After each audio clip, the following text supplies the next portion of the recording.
Un saludo amigos nuevamente. Continúo con el tema de la cultura. En el vídeo de hoy explicaré que hay tres sentidos del concepto de cultura que son aceptables y un cuarto que es inaceptable para un filósofo. Primero, la cultura en sentido material o extrasomático.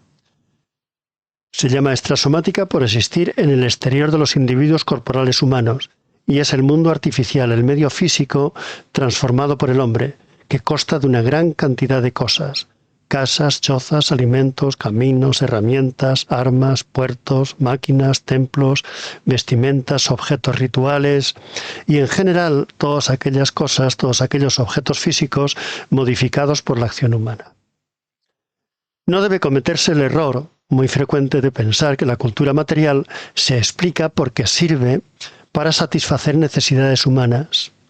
Este error se comete porque se retrocede imaginariamente al primer hombre y se le ve como un ser que no puede valerse por sí mismo, de modo que tiene que procurarse lo que otros animales se procuran con sus garras, colmillos, alas, corpulencia, etc. Y así se concluye que aquel hombre se vio forzado a aprender poco a poco a fabricar herramientas con las que poner remedio a su incapacidad orgánica. Contra esta suposición imaginaria es posible poner dos objeciones. La primera es que no es posible que haya existido un primer hombre, alguien sin pasado, memoria ni tradición, un ser humano desprovisto de todo que habría podido decir: mi padre fue un pitecántropo y yo soy un humano. Un ser así es un producto de la fantasía, no es un ser real. La segunda objeción es que en la realidad práctica ordinaria son más bien los objetos de la cultura material los que suscitan las necesidades y no al revés. Los objetos existen ya cuando los hombres nacen, y son estos los que tienen que acomodarse a ellos.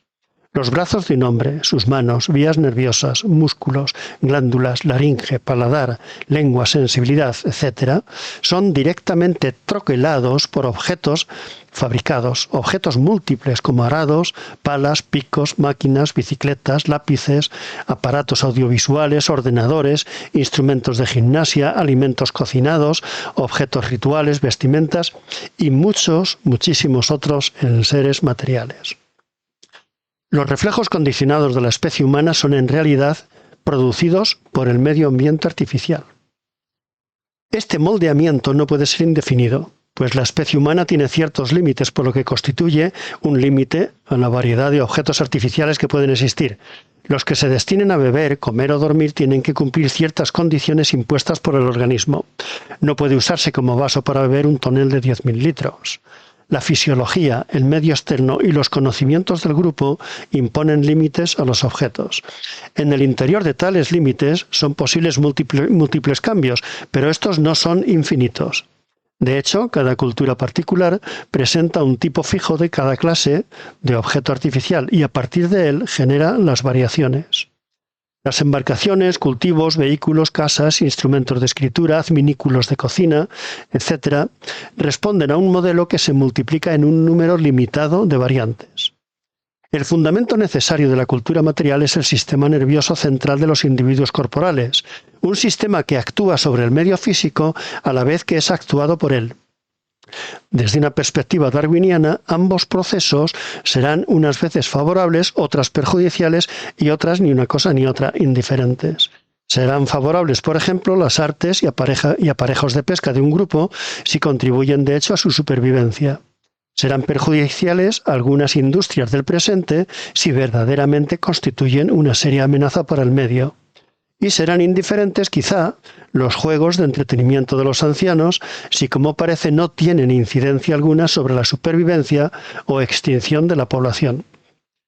Siendo así, sería verdaderamente extraño que otros animales dotados de sistema nervioso central carecieran por completo de toda posibilidad de poseer cultura material.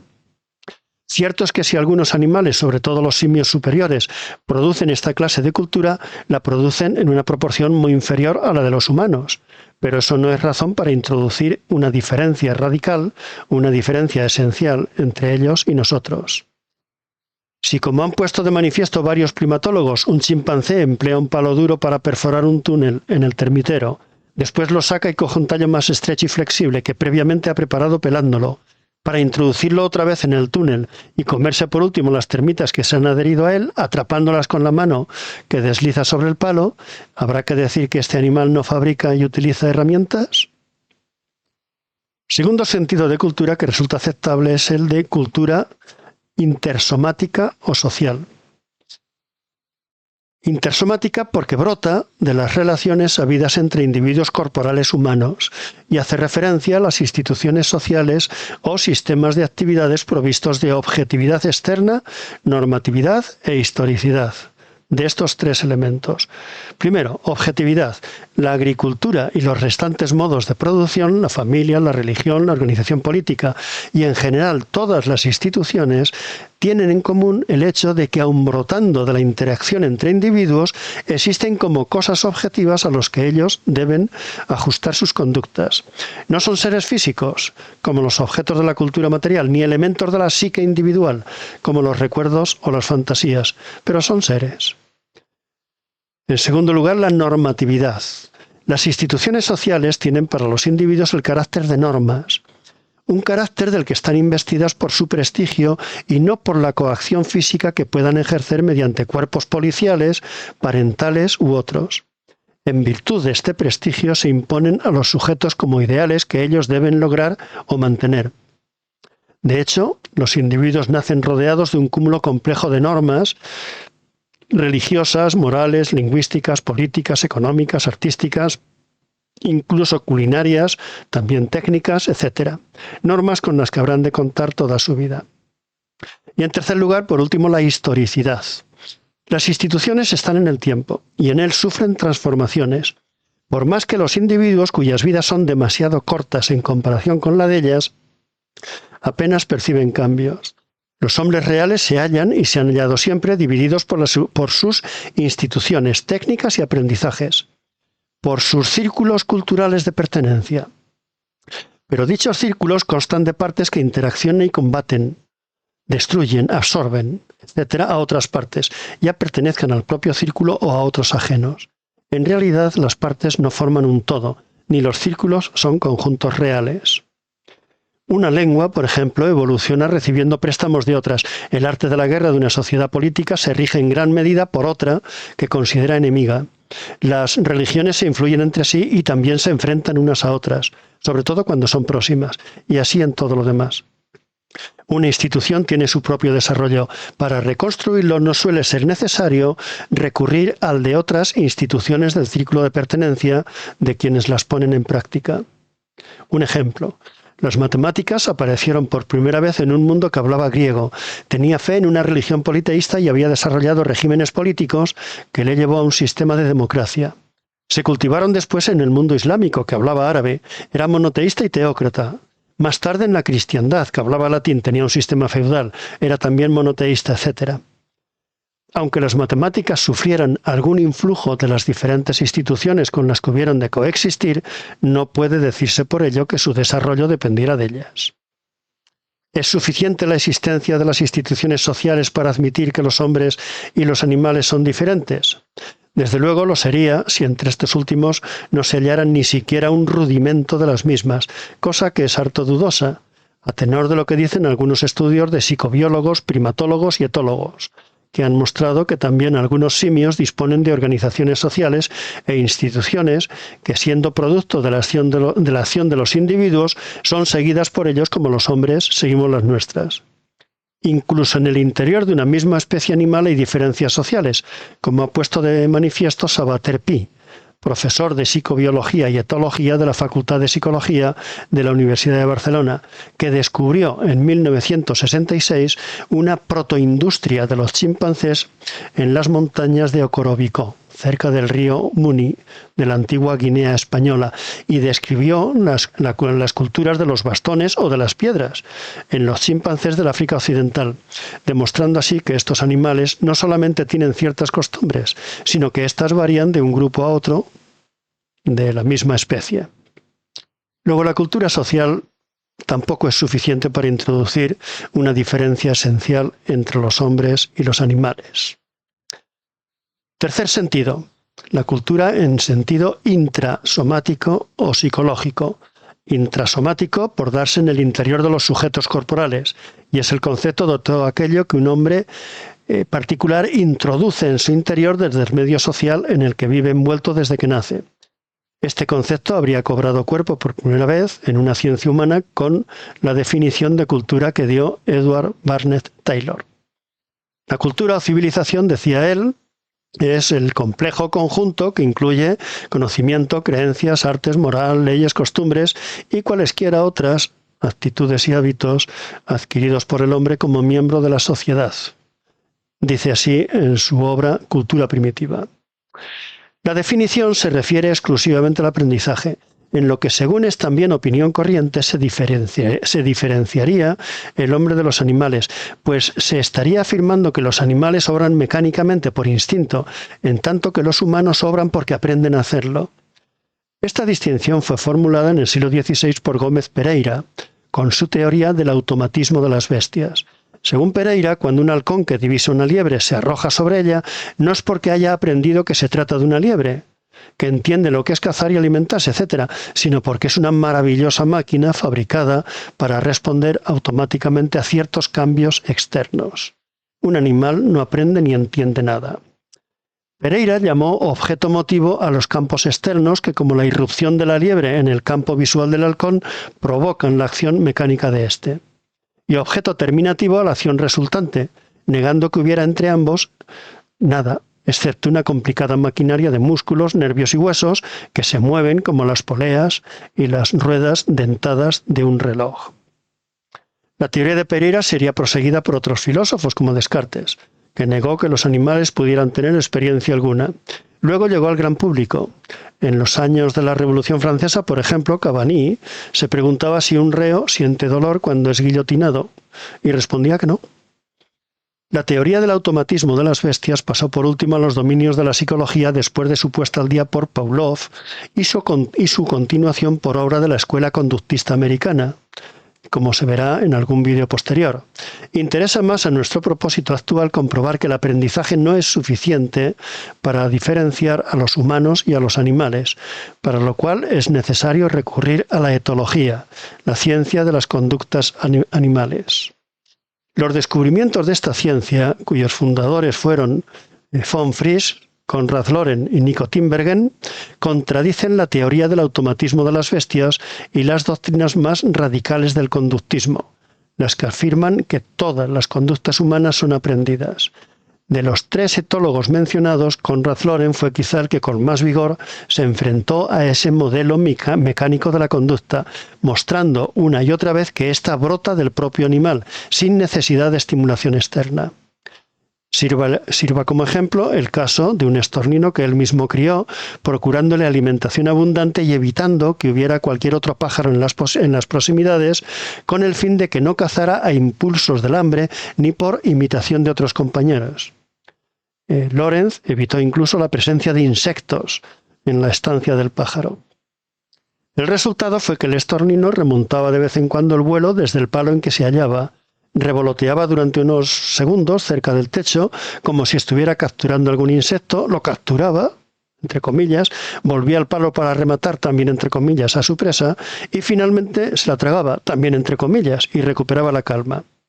Es de suponer que en condiciones naturales no falta el objeto que, según Pereira y los conductistas, activa la conducta del animal, pero los experimentos de Lorenz parecen demostrar que la causa principal de esta no está en el objeto motivo, sino que la acción se libera espontáneamente.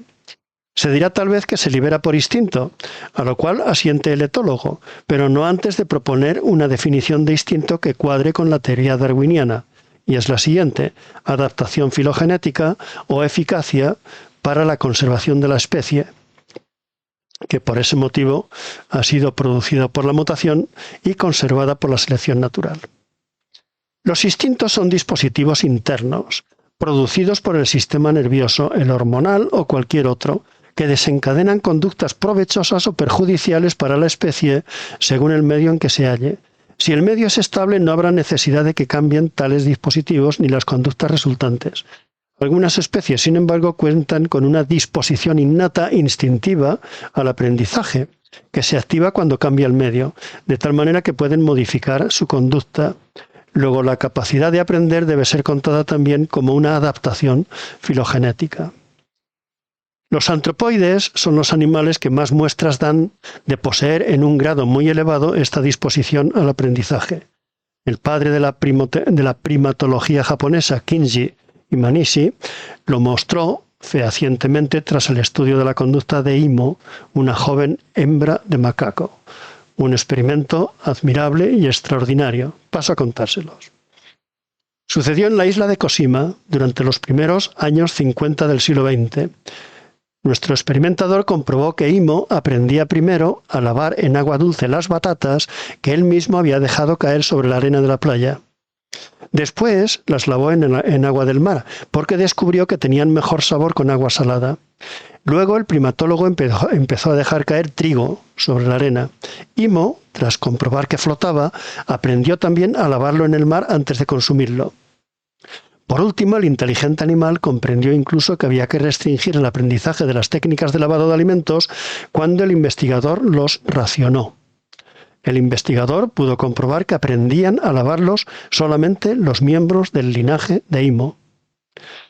La cultura en sentido subjetivo, psicológico, no es exclusiva entonces del hombre, pues también los animales la tienen, siendo la única diferencia que en unos es de mayor magnitud que en otros, lo cual no basta para pensar que ambos pertenecen a clases distintas.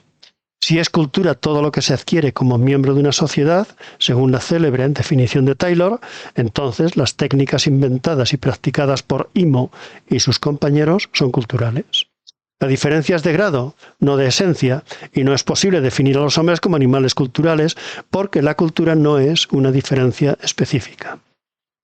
En cuarto lugar, los tres dichos anteriormente son sentidos legítimos, filosóficamente, del concepto de cultura, y ahora viene el cuarto, que no lo es. Es la cultura en sentido suprasomático. Es el último refugio de la oposición entre la naturaleza y la cultura. La última tentativa por establecer una diferencia específica aprovechando el concepto de cultura, que ha consistido en tomar esta en sentido suprasomático, por encima de los individuos. Los que adoptan esta acepción del concepto creen que una cultura es un todo que se encuentra por encima de los individuos, una entidad supracorporal que los envuelve y les da el ser, una realidad superior que consta de lengua, religión, moralidad, etc., y se introduce en cada sujeto corporal humano mediante la educación, moldeándolo a su imagen y semejanza, de un modo parecido a como Dios creó a Adán según el libro del Génesis. Pero no existen culturas en este sentido, sino componentes, los cuales, al no existir el todo, al no existir el conjunto, pues no son componentes de cosa alguna. Carece, pues, de sentido una historia de la cultura que tomara esto como verdaderamente algo que tiene historia. Porque la idea de un patrimonio cultural propio de una población dada es una idea falsa. Y más falsa todavía es, como podrá verse, claro está, la idea de un patrimonio cultural de la humanidad. En consecuencia, la idea de una historia universal de la humanidad carece de objeto, si lo que se pretende entender con ella es que existe una humanidad que está produciendo su cultura desde el principio de los tiempos. Pues no existe tal humanidad, ni existe tampoco una cultura global producida por ella. Esta noción de cultura es obra, como he dicho antes, de la filosofía idealista alemana, que transmutó al Dios que levanta a los hombres por encima de su naturaleza caída en un Dios, el espíritu objetivo, el espíritu absoluto, o la cultura en sentido suprasomático, que los rescata de la naturaleza darwiniana. La transformación se observa con claridad ya en la obra de Herder, y luego en la de Fichte y Hegel. Más tarde haría su primera incursión en la política por la acción de Bismarck, y por último acabaría por extenderse a todas las gentes, llegando a ejercer un dominio casi despótico sobre el pensamiento actual. Es importante observar que la nueva criatura heredó su dignidad de la antigua. Del reino de la gracia emanaron durante muchos siglos la autoridad de los reyes, la fe religiosa, el fundamento de la moralidad, el lenguaje, etc. Ahora todo eso emana del pueblo. Todo ha sido dejar de creer en Dios y su reino, la gracia, para creer en el pueblo y el suyo, la cultura. En síntesis, esta noción es el resultado de tres operaciones exitosas, pero inaceptables. En primer lugar, se separan las obras de los sujetos, considerándolas seres independientes que pueden volverse sobre ellos y controlarlos. El ángulo que traza sobre el cielo la bandada de patos se ha convertido en señor de los patos.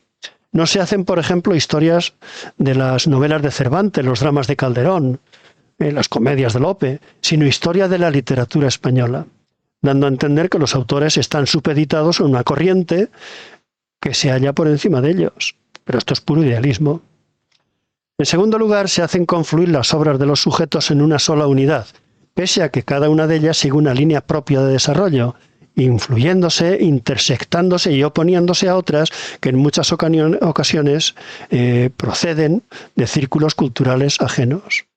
Una historia de la literatura da a entender que existe el todo y que las obras literarias son solamente partes suyas. Y en tercer lugar, se construye una oposición entre la naturaleza, que se piensa como anterior a los hombres, y una amalgama heterogénea y confusa de contenidos que sería obra de las colectividades.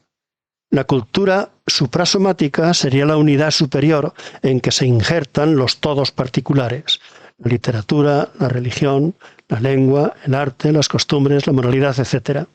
Todo estaría gestándose desde el comienzo de la humanidad a través de los pueblos. A estos, pese a que su concepto dista mucho de ser claro y distinto, se atribuye la potestad de gestar cultura. En conclusión, este empeño último por poner en la cultura la idea del hombre ha conducido a un monumental error. Hasta otro momento, amigos.